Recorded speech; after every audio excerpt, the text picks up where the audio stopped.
Nous, c'est Ruben et Katia. Avec notre premier van Franklin, nous avons sillonné les routes d'Europe.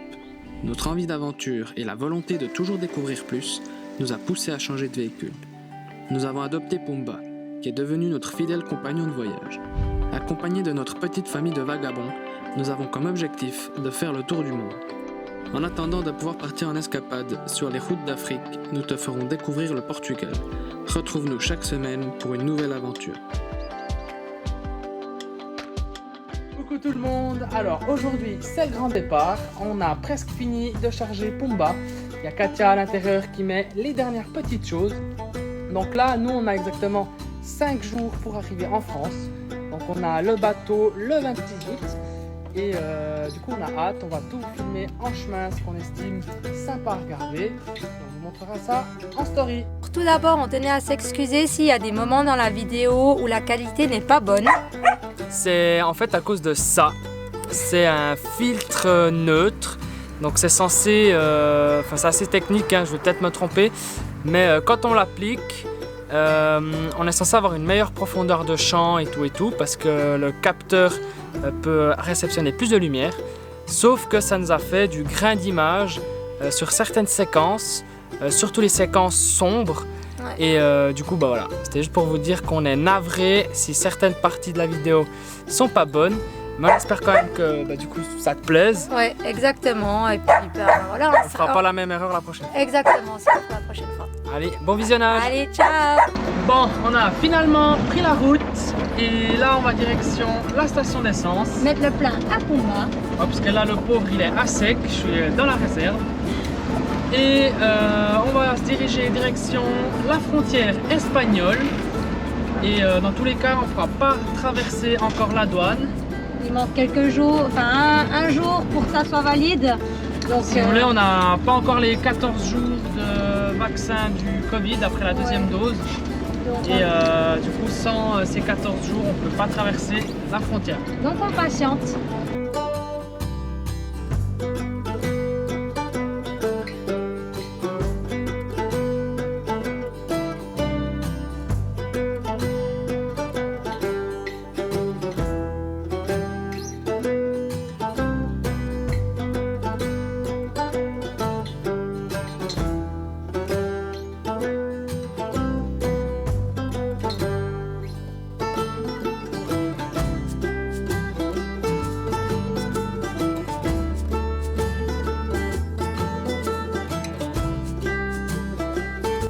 On était sur une route de montagne, on a décidé de s'arrêter parce qu'il y a des petites vaches, enfin des grosses vaches, et elles sont trop mignonnes. Du coup, on a envie d'essayer de les caresser. Donc là, on marche et on va se rapprocher. On a essayé de s'approcher de celle-ci, sauf qu'elle a commencé à nous courir dessus. C'est une sauvage, elle nous a couru dessus. Donc, elle arrive du moment que les routes Pumba tremblent un peu lorsqu'on est à 70-80 km/h. Et du coup, là sur le chemin direction l'Espagne, on a vu ici Leader Pneus. Donc c'est une petite entreprise qui s'occupe du montage de pneus. Et on a fait une petite pause pour leur demander s'ils pouvaient équilibrer les 4 roues, voir si ça résout le problème ou si le souci vient d'ailleurs.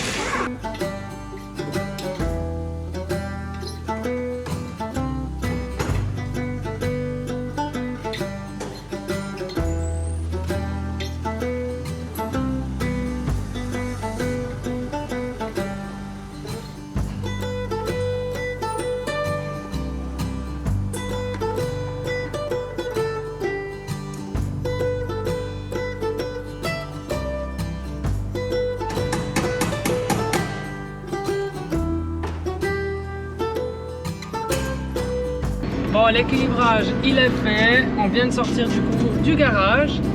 Ouais. Et on va tester ça, hein. C'était à partir de 70 km/h que je sentais des vibrations au volant. Donc on va essayer ça et puis on vous redira plus tard si ça va. Après on sentait surtout quand c'est des routes un peu pas refaites, pas quand elles sont lisses. Des vieilles routes pas droites. Exactement, c'est là où on ressent le plus quand c'est sur les lignes, les routes refaites, il fait beaucoup moins. On a payé 20 €, donc franchement ça va, 5 € par roue. C'est correct. Et du coup voilà. Pour moi c'est une bonne chose de faite. On est tranquille pour un petit moment, j'espère.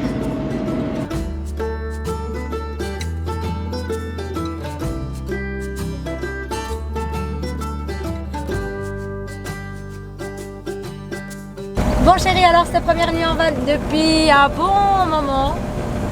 Bah moi j'ai super bien dormi. On était dans un endroit vraiment calme, bon, proche de la route, Ouais. mais c'était vraiment calme, il n'y avait pas beaucoup de voitures qui passaient. Mais on a quand même bien galéré à trouver parce que bah, on est un peu en montagne. Et, C'est pas évident. Et tous les décrochements où on pourrait se stationner, c'était en pente. Et puis dormir en pente, c'est pas forcément ce qu'il y a de mieux. Bon, on avait trouvé une place avec Côté une d'une fontaine, sauf que c'était envahi d'abeilles. Donc Nanou, elle a l'habitude d'un peu de Chasser. ouais, tout ce qui vole. Donc On a préféré partir et puis bah, on a trouvé cet endroit où on était cette nuit. ouais. Et puis donc ce matin, on va vous amener dans un endroit qu'on avait déjà regardé avec Ruben pour y aller. C'est faire une ligne de train abandonnée. Donc ça fait combien de temps environ en train, enfin à pied pour faire tout Il y ça? a eu 8 heures de chemin. Bon, on va pas de faire les 8 promenade. heures. Hein.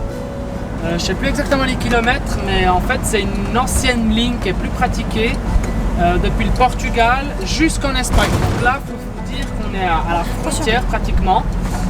Oh, Oh, il y a un chien sur la route. Ouais, regardez mon chien. Il est un peu... Pablo, fais attention. Non, je l'ai pas eu. Du coup, je disais, on est vraiment à la frontière espagnole, Portugal-Espagne. Et du coup, bah, la ligne de chemin de fer faisait Portugal-Espagne. Et nous, on va faire un petit bout de la route, enfin un petit bout des chemins de fer. Ouais.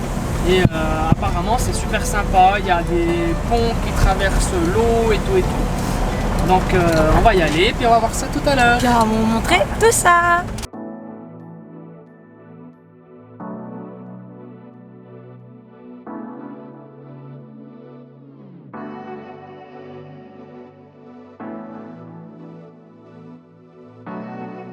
Ça y est, on y est. On est à la gare de Barcadalva, donc l'ancienne gare qui faisait Portugal-Espagne. Et derrière moi, on a des rails, des entrepôts. Bon là, on voit que ils ont fait un mur, mais ça change rien parce qu'il y a quand même des portes qui ont été laissées ouvertes et on peut rentrer à l'intérieur. Bon, tout est abandonné, délabré, mais les infrastructures y sont. Et c'est quand même intéressant.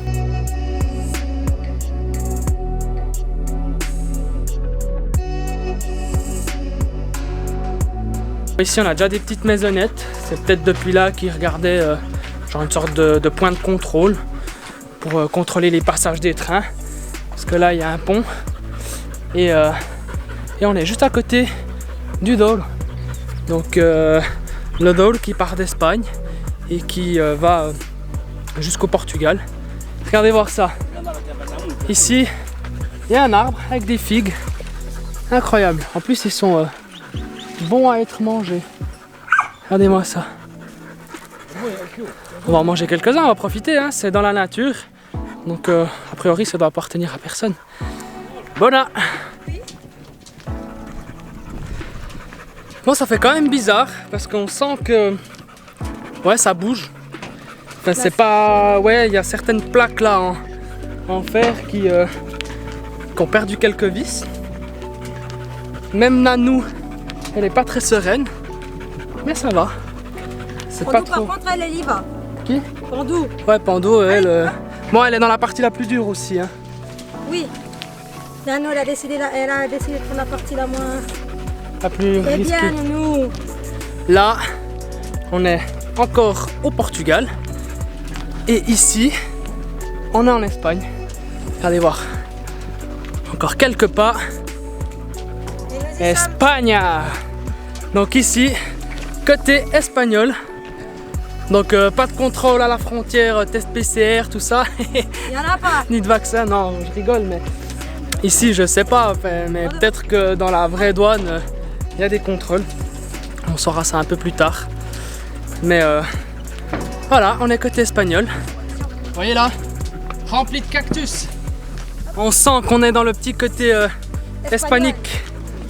Espagnolito. La tasquita de Jesus. La tasquita, moi ça me fait penser à tasca. En portugais ça veut dire en gros le petit bistrot, petit café là. Et je sais pas, peut-être que c'était un petit arrêt apéritif dans le temps. Et en face de moi, Un gros tunnel. premier tunnel. Donc on va le traverser. Il y aura peut-être des chauves-souris ou des trucs bizarres. On se retrouve de l'autre côté parce qu'il fait de plus en plus sombre. On a passé le premier tunnel et vous savez ce qu'on a vu dedans? Des chauves-souris. C'était cool, mais moi j'avais peur qu'elles me touchent. Sauf que bon, les chauves-souris c'est des animaux aveugles. Donc ouais, et elles peuvent nous toucher sans faire exprès. Ouais, Mais elles vont pas nous faire du mal parce qu'en Europe elles sont... mais c'est perturbant, mais c'est mignon à la fois. On les voyait, elles volaient dans tous les sens, c'était trop cool. Ouais, c'est trop mignon. Tous les ponts sont numérotés. Là c'est le 19. Et au total, il y en a 20. Du coup, nous, vu qu'on a commencé depuis le côté portugais, eh ben, on va en décroissant. Donc 20, 19, 18, jusqu'à la numéro 1. Sauf qu'on ne sait pas si on va vraiment aller jusqu'au bout.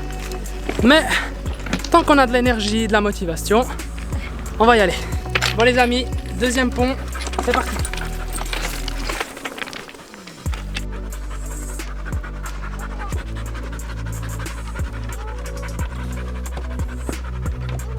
Bon, ça reste quand même super impressionnant parce que là, on marche sur des petites passerelles en bois, mais entre deux, il y a quand même le vide.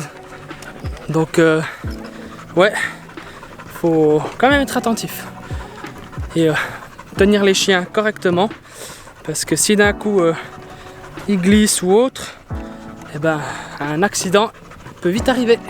Il y a un truc incroyable qui vient de se passer devant nous. On marchait et il y a Naika qui avait les oreilles levées.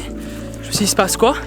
Et en fait, elle a vu au loin une biche, un chevreuil, quelque chose. Puis il a traversé les chemins de fer. Ce serait incroyable qu'on puisse vous filmer une biche.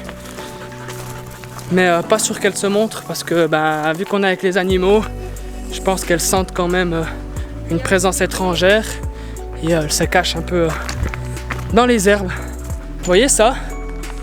Ces petites boules ici, je crois, je suis pas sûr, hein, mais je crois que c'est le fruit du cactus.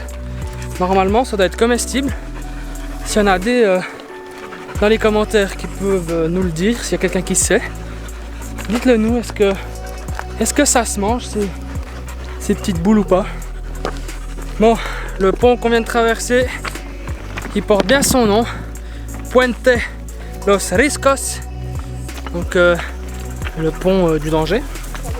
Et il y a plein de petites lattes qui étaient un peu cassées, mais sinon ça se traverse bien parce qu'ils ont quand même rénové quelques-unes, mais je pense qu'au fil du temps, il y en a des qui cassent et puis ils les changent au fur et à mesure. Sinon, il fait super chaud. On avait vu ce matin comme quoi il allait faire jusqu'à 34 degrés et ça se ressent, hein, on est tout trempe. Les chiens, on les a mis un petit peu à l'ombre et il est 11h, hein, donc ça fait déjà 1h30 qu'on marche. On va encore avancer un petit coup et après on va faire le chemin retour. Alors je viens d'apprendre une chose, c'est que en fait ce parcours, cette randonnée, on va appeler ça comme ça, est géré depuis Salamanca, donc je pense la commune, et en fait il y a un prix pour faire ce parcours de 5 € par personne et de 4 € pour les enfants. Sauf que nous, vu qu'on a commencé depuis le Portugal, en fait il n'y a rien de l'autre côté, il n'y a pas de billets, en fait c'est juste des ruines et puis on rentre dedans et on se retrouve sur la voie de chemin de fer. Et on s'est rendu compte, hop là, je fais une petite rotation parce que Nanou elle m'en mêle. Et en fait on vient de se rendre compte de ça parce que sur le chemin on croise plein de gens et ils ont tous des gilets orange. Et on s'est dit, mais déjà pourquoi ils mettent des gilets orange? Donc je pense que c'est pour peut-être éviter s'il y a quelqu'un qui se blesse de se faire repérer, et aussi peut-être de la chasse parce qu'on entend souvent des tirs. Et en fait, c'est que tous ceux qu'on croise, ils viennent depuis l'Espagne. Et en fait, il y a un billet, puis c'est payant. Or nous, on est là un petit peu clandestin en quelque sorte, parce qu'on n'a pas payé de billet d'entrée, quoi. Mais bon, de toute façon, nous, on va pas aller jusqu'au bout. Donc, on n'a pas vraiment de risque de se faire attraper. Mais voilà, pour la petite histoire.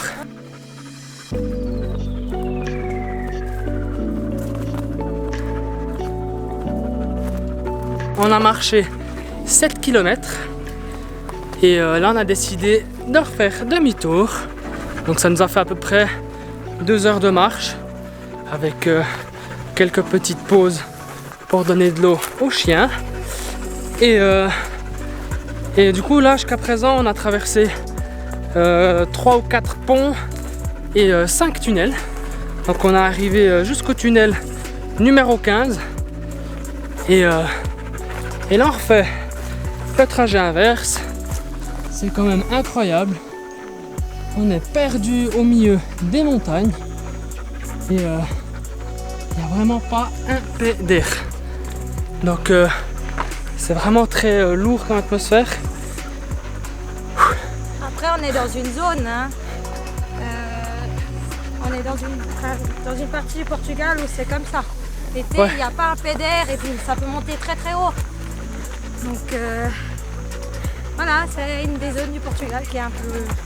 Bon, sauf que là on est en Espagne. Mais ouais, mais bon, même là où on est au Portugal. Là où on a commencé la rando, c'est la même chose, c'est très sec, très coupé du vent. Du coup ça fatigue. Ouais.